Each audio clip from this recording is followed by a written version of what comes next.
So as we have seen that urbanization presents enormous challenges for any society, and I was discussing that how in the Indian context you see that we are facing this problem of pseudo urbanization.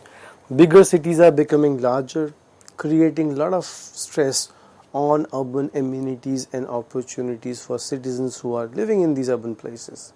So if you see urbanization patterns in this country, largely these bigger cities have become places where you have 40 to 50% people are living in slum and squatters, unregulated settlements, where basic facilities and basic dignified human life is very difficult to get. And so therefore we need to think about this process of urbanization, whether it is really sustainable or not. Because at the end of the day, what matters is that as citizens of this society and this nation, we should able to provide a quality life with dignity and equal opportunity to all.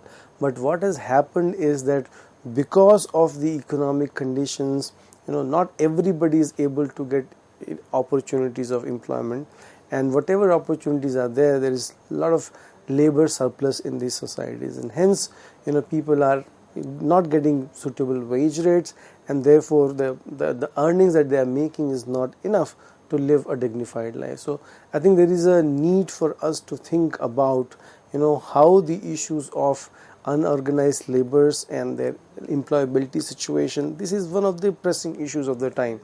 The COVID-19 also reminded us how migrant workers in different corners of this nation and elsewhere also find themselves in a very difficult problem. On the one hand, they make huge contributions in every cities for their functioning, for their prosperity, growth and everything. But at the end of the day, the returns that these migrants and unorganized sector people make do not get due which is needed. And so therefore, if you have to think about making cities as sustainable settlements, I think we need to work from human face, where people who are living in cities, they should be able to get basic minimum necessities to live a dignified life. Because what happens, why it is important that we are discussing it today, because the future generations which will come from the people who are living today in these so-called slums and squatters, etc., they will not get better opportunity, and this will then continue on an intergenerational way, and we need to break it in order to make society become more sustainable. Another important issue that I want to draw the attention is looking at how demographic changes and gender equity are important for sustainable progress.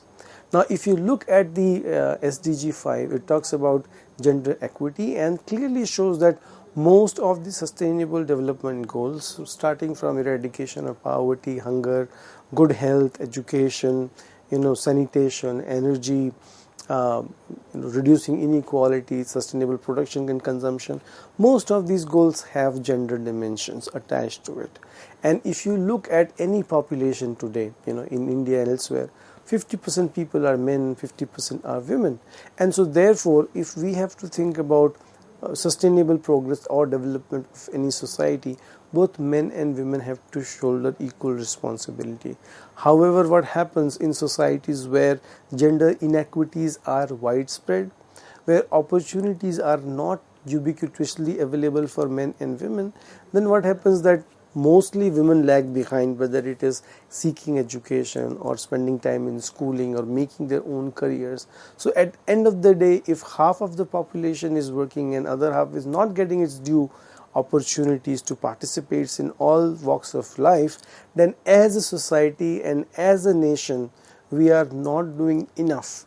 And the implication would be that the potential development prospect of the nation will be compromised. So Niti Aayog at Government of India has done a recent assessment wherein they have tried to understand different states in India and how they perform in terms of gender equity. So majority of the Indian states, except a few, for example Kerala, Sikkim and some of the UTs, they have a lot of work to do in terms of addressing the issues of gender equity in all the spheres of life, whether it's about education, whether it is about participation in position of importance in Gram Panchayat, assemblies, in parliaments, in MNCs, etc. And also there is a need to create massive community interventions wherein this idea of promoting son preference needs to be reversed, and people who really have the syndrome of daughter aversion, needs to be worked with, because at the end of the day it's very important for us to realize that whether they are sons or whether they are daughter, everybody is dear to us, and irrespective of somebody's gender, we must invest them and inculcate capacities and capabilities, give them opportunities, so that all citizens can help to participate in the mainstream of the development journey of any society and nation. And now, what is the implication if the gender inequities remain so as they stand today? What are the implications? The implications are very serious, in the sense that if we compromise, we see what is happening in our neighborhoods, many countries where gender inequities are even worse off than what we are witnessing today. So what will happen? The demography and the development both will suffer, in the sense that women will not get opportunity for education, they enter into early marriages, frequent childbearing, and then the condition, both economic and health of the family, will suffer, and nation will get stuck where it will find itself. And plus also the issues of violence, gender based violence in the family, in the public spaces, etc., will also rise. So together it will make a situation that will not be desirable for any healthy nation or democracy. And so therefore, for the benefit of everyone, it is very important and high time that we must invest our resources where it is due. So suppose every 100 rupees that we as a nation want to spend, we must apportion the money that we spend in a given sector by gender, by social group, so that we ensure that development is really inclusive, leaving no one behind. So if you look at some of the statistics that we have today, which are very concerning. So for instance, if you look at the representation of women in India in state legislative assemblies, is fairly poor, 8%. In the parliament also it varies over the years, but largely it hovers around 8 to 10%. So at the highest policy level in the parliament, in the state legislative assemblies, if women representatives do not appear or they are not elected, it means that there is a serious lacuna in the way the policy making is being done. And so the course correction must begin at the community level, because in the era of sustainable development we have done away with this traditional colonial model of top-down approach.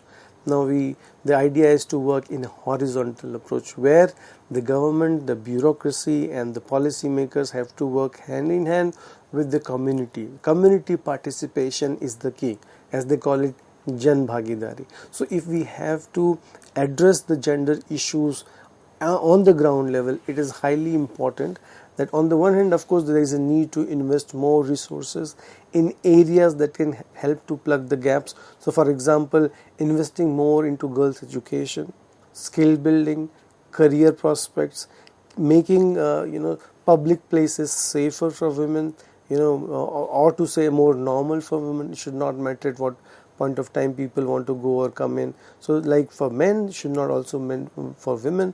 So these opportunities should just not be created, but they should also seem that they exist for everyone in the society. And so these are some of the vital things. Another alarming trend has been the child sex ratio, the distortion in the child sex ratio in India. Particularly in the last few rounds of Indian census, we have seen that the child sex ratio distortion has actually worsened over a period of time. So normally we have roughly about 105 males per 100 females. But over the years we see that distortion is really becoming concerning and has been coming down over the years. In some of the states, districts and villages, the child sex ratio biased against female children is as low as 60 female girls per 100 boys. So this is not normal, this is not something outlier, but this is because of the misapplication of the modern technology. Unfortunately, such trends are more common in people who are educated, who have resources, knowledge, attitude, and means to implement their, their desired sex composition of children.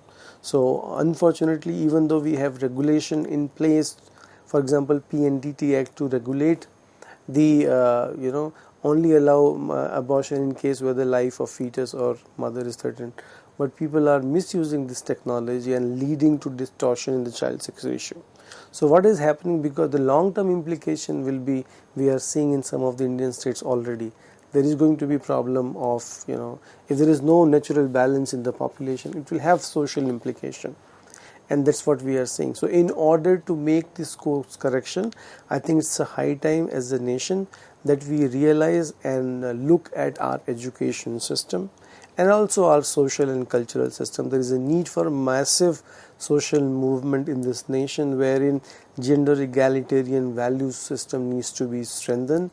And I think the role of educators and peers and family community also is very critical in order to bring greater justice as far as gender issues are concerned. And I mean, if you look at addressing gender issues can really help to promote health and well-being of women. And if you invest into gender issues, it will allow women to have healthier babies, to deliver babies in health facilities, to seek antenatal care services, to use variety of family planning methods. So in this way, women will also have more time to invest into education and career making. They will have more agency on their bodies and also on their lives to make decisions for themselves and their families, so as to allow the family and the society to become most prosperous. But what is happening, which is very baffling many times from various studies and around national representative surveys have been showing, that the attitudes against violence violence against women is something which is very very surprising. Both men and women are justifying for various reasons wife beating in this country, and even in households which are better off, educated, etc., they are justifying wife beating for very various reasons. So I think we need to work with the community at large, so that no matter what, in any condition, violence cannot be a recourse to justify any act. And so we must work on societies free of violence against anybody, because violence has a tremendous impact, not only of course physical, mental, emotional on the person involved, but also on the children, also on the psyche, and it has a long-term implication. Now the situation of gender can also be ameliorated through legal recourses. So for example, ownership of assets, whether they are land, whether they are various other movable and immovable assets. So if the ownership increases among women, that also allows a greater say and power and agency for women to exercise their voice and their say in the family matters. The recent data and studies in India show that spousal violence is a critical challenge. Almost 1/3 of women in India have reported to have experienced spousal violence in the country, and in many states, this number goes as high as 50% women reported to have experienced spousal violence of various kinds, including physical, emotional, sexual. So this tells us that if women are not treated well and respected well, it will be very difficult for them to work and invest their time in creative activities, whether in schools, university, college, workplace, or at home. So the point is that we need to work with younger men, boys, so that they also inculcate themselves value systems that led them to understand that how respecting women and they giving them due opportunities is in the interest of everyone, if the society has to grow and the society has to become prosperous. So these are some of the important issues that we must understand. One of the critical point is that teenage childbearing in Indian context and many developing countries. So teenage motherhood is something which is really problematic, if you take case of India today, almost 10% of married women experience their first childbearing when they are as young as 15 to 19 years of age. So teenage childbearing has huge implication as far as health, nutrition and well-being of both mothers and children in the long run. And so therefore again, education, health and public programs can help to bring down the burden of teenage motherhood in this country. One of the ways is of course access to family planning methods is very important for ensuring gender and development linkages, because at the end of the day having a baby has implication on the body of the women, and so therefore however the decision to use family planning is not alone of women in most of the cases. Many times husbands, other extended family members are involved, and there of course there are various set of factors. For example, supply side factors are also important, whether woman has enough choices of methods that she want to use, and demand side factor, of course, knowledge, attitude and willingness, then the support from the family, or actually other way if the family have objection. All this factor determines whether she is using family planning or not. In the Indian context particularly, our family planning has been focused most on sterilization, which in many ways has defeated the purpose of family planning, which is essentially spacing between birth. So because spacing between two births, say for example it is argued at least 3 years between two babies allows both women and kid to grow well, remain healthy and prosperous, and women can come back to the labor market and do her work and contribute to her personal and family and societal growth. So in this way family planning is a very important avenue that allows women to have families, and of course not only women, of course for couples to have families and progress as a responsible couple and a responsible nation. So in India we have seen that there has been an increase in acceptance and utilization of family planning over the last 30 years or so, and today more than half of women in India are using some form of family planning. But the major challenge is how to encourage the use of various modern spacing methods, because mostly what people are doing is they are completing their families and going for sterilization, which actually is not the idea. The idea is to plan babies and have healthy spacing.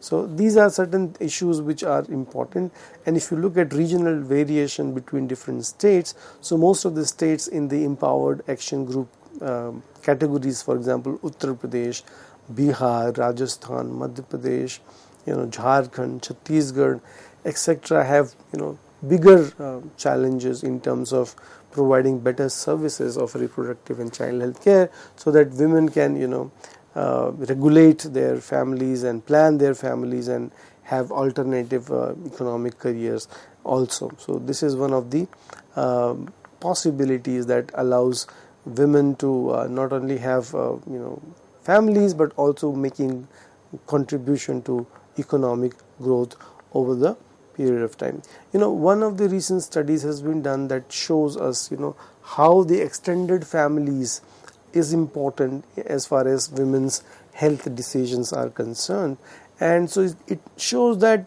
the role of family member is also very important. In several cases it has been seen that if say for example young woman is living with the in-laws in the families, particularly mother-in-laws, it has a very interesting impact on the health-seeking behavior of women. So in some places in Uttar Pradesh it has been seen that living with the mother-in-law had a dampening effect in terms of seeking healthcare services, particularly if there is a discordance in the fertility preference between the daughter-in-law and the mother-in-laws. So therefore all the programs and policy makers who want to ensure access to quality healthcare services and family planning health services among women, it is just not sufficient to work with individuals or couples per se. It is equally important that these program managers must work with the family also, because at the end of the day the decision to visit health facility or seeking healthcare services or family planning services is a combined decision of the couples and the extended family. And so this extended family must also figure into these programs of building family and family planning and accessing healthcare. There are also a lot of issues in several societies of early marriages, and studies have been showing that early marriages are responsible for poor health of children and mothers in developing societies. So there is a need for investing into you know education of women, particularly so that women can spend more time seeking education and prepare bright career opportunity for themselves and for their family members. And of course we need to work more at the societal level in order to discourage this notion of son preferences. We have seen in many societies where because of son preference people are not using family planning. One of the critical change that we have recently noticed is the fact that as the fertility level is coming down in India and elsewhere, people are going for one child and they want to ensure that at least one son.